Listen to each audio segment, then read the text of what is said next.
प्रणाम, नमस्कार। यह मुमकिन है। मैं राजेंद्र शर्मा आप सभी को सौ पढ़ते दिल से स्वागत करता हूं। दोस्तों, हिंदुस्तान का एक नागरिक होने की हैसियत से यह कार्यक्रम सामाजिक जिम्मेदारी का एक विनम्र कोशिश है। दोस्तों, हम बिहार वासियों के सामने आज बहुत ही एक बड़ा मुद्दा है कि हम अपने समाज और अपने बिहार में बदलाव कैसे लाएं। दोस्तों, पहले तो हम लोग अंग्रेजों के गुलाम हुआ करते थे और आज का ऐसा समय, आज़ाद भारत में भी हम लोग आज भ्रष्टाचार के गुलाम हो गए। आप स्कूल ले लो, हॉस्पिटल ले लो, कॉलेज ले लो, ब्लॉक ले लो, जहाँ जाएंगे आपको भ्रष्टाचारी ही भ्रष्टाचारी मिलेंगे। बिहार में बदलाव और परिवर्तन तब संभव है जब हमारे बिहार में और हमारे समाज के स्कूलों की स्थिति सही होगी। हम लोगों के समाज में यदि शिक्षित लोग होंगे तभी जाकर बिहार में परिवर्तन संभव है। हमारा समाज विकसित कैसे होगा, हमारा बिहार आगे कैसे बढ़ेगा। अभी हमारा बिहार पिछड़ा राज्य की गिनती में आता है। 60-70 साल पहले हमारा बिहार नंबर 1 पे हुआ करता था और आज हमारा बिहार पिछड़ा राज्य की गिनती में आ रहा है। या शिक्षा में देखें, अर्थव्यवस्था में देखें, हर चीज़ में हमारा बिहार पिछड़ा राज्य है। दोस्तों, वर्षों पहले हमारा बिहार के माताएं बहनें IAS, IPS, डॉक्टर, इंजीनियर, जज, कलेक्टर पैदा करती थी और आज हमारे बिहार के माताएं बहनें मजदूर पैदा कर रहे हैं। क्यों?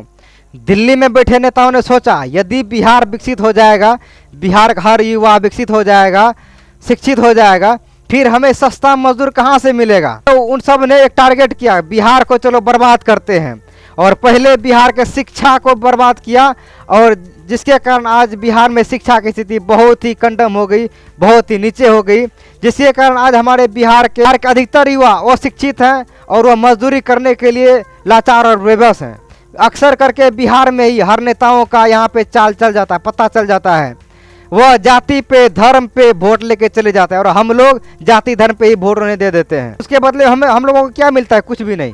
दोस्तों, अभी दिल्ली में इतनी अच्छी शिक्षा व्यवस्था अच्छी हो गई है, वहाँ के सरकार ने सरकारी स्कूलों में कर दिया, जो कि प्राइवेट स्कूल से भी अच्छी वहाँ पे पढ़ाई हो रही है, अच्छी व्यवस्थाएं बच्चों को मिल रही है। क्या ऐसा व्यवस्था हमारे बिहार में नहीं होनी चाहिए? नहीं हो सकती है, लेकिन नहीं, यहाँ के राज्य सरकार, यहाँ के सरकार नेता लोग नहीं करेंगे।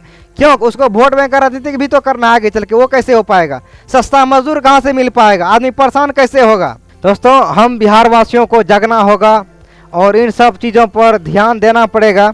यदि हम लोग शिक्षा की स्थिति सही नहीं कर पाते हैं, बिहार में बदलाव संभव नहीं है। बिहार में बदलाव तब संभव होगा जब यहाँ की शिक्षा अच्छी होगी और हर युवा में शिक्षा होगा और हर युवक शिक्षित रहेंगे। दोस्तों, हम लोगों को इसलिए पढ़ाई नहीं करनी चाहिए कि हम नौकरी ले सकें, कोई ऑफिसर बन सके। दोस्तों, हम लोग को इसलिए पढ़ाई करना चाहिए ताकि हम लोग अच्छे इंसान बन सके और अच्छे समाज का निर्माण कर सके और सही गलत का फर्क समझ सके। कोई नेता आकर हमें गधा ना बना सके, बेवकूफ़ ना बना सके और किसी भी चीज़ पर हम लोग बहस कर सके। और यदि सामने वालों का तर्क सही हो, उतना विनम्रता भी हमारे अंदर होनी चाहिए और उस चीज़ को हम एक्सेप्ट भी कर सके और मान भी सके। शिक्षा वो शेरनी का दूध है, जो पिएगा वही दहाड़ेगा। दोस्तों, बड़ा नौकर बनने से अच्छा है छोटा मालिक बनो। जरूरी नहीं पढ़ाई करके हर आदमी को नौकरी ही लेनी है।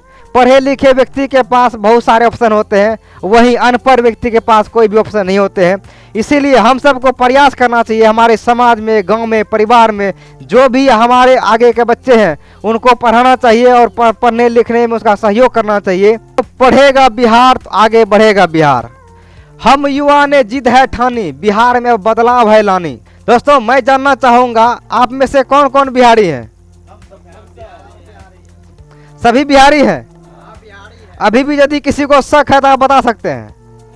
यदि हम सब बिहारी हैं, हम सब का पहला कर्तव्य बनता है हम बिहार के लिए कुछ करें, बिहार के गौरव के लिए, बिहार के विकास के लिए, बिहार के परिवर्तन के लिए कुछ हम सब करें। इनमें से कितने बिहारी जिंदा हैं? सब बिहारी जिंदा है। यदि जिंदा है, जिंदा होने का आपको सबूत देना पड़ेगा और बिहारी होने का फर्ज निभाना पड़ेगा। चलिए हम सब मिलकर एक प्रयास करते हैं और अपने बिहार को बदलते हैं। हम संपूर्ण बिहारवासी को निस्वार्थ भाव से जाति, धर्म, भेदभाव, ऊंच नीच, अमीर गरीब, इन सब चीज़ों से ऊपर उठकर सभी को एक साथ मिलकर अपने बिहार के लिए, अपने समाज के लिए हम सबको एक छोटी छोटी प्रयास करनी पड़ेगी। तब जाकर हमारा बिहार बदल पाएगा और हमारा समाज विकसित हो पाएगा। दोस्तों, जब हम युवा के दिमाग में यह बात आता है कि बिहार को बदलना है, समाज में परिवर्तन लाना है, ऐसा लगता है बहुत बड़ा पहाड़ आगे में आ गया।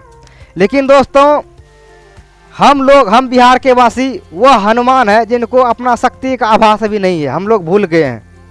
दोस्तों, हनुमान जी जब समुद्र नांगने के लिए जा रहे थे, उनको आभास ही नहीं था हमारे अंदर उतनी शक्ति है, क्षमता है कि हम इस समुद्र को भी नांग सकते हैं। वह भूल गए थे। तब जामवंत ने उनको बताया, तुम वही हनुमान हो जो बचपन में सूर्य को निगल गए थे। और फिर हनुमान जी को आभास हुआ अपना शक्ति का, और वह समुद्र को भी लांघ गए और श्री राम जी के कार्य को वो पूरा कर गए। दोस्तों, आज हम जामवंत बनकर अपने बिहार के सभी युवाओं को बताना चाहता हूँ, आप वो हनुमान हैं जो इस बिहार के भ्रष्टाचारियों को आप हटा सकते हैं और बिहार बदलाव में बहुत बड़ा भूमिका निभा सकते हैं और समाज में आप परिवर्तन ला सकते हैं। दोस्तों, हम लोग उस बिहार के युवा हैं जिस बिहार में दशरथ मांझी जन्मे।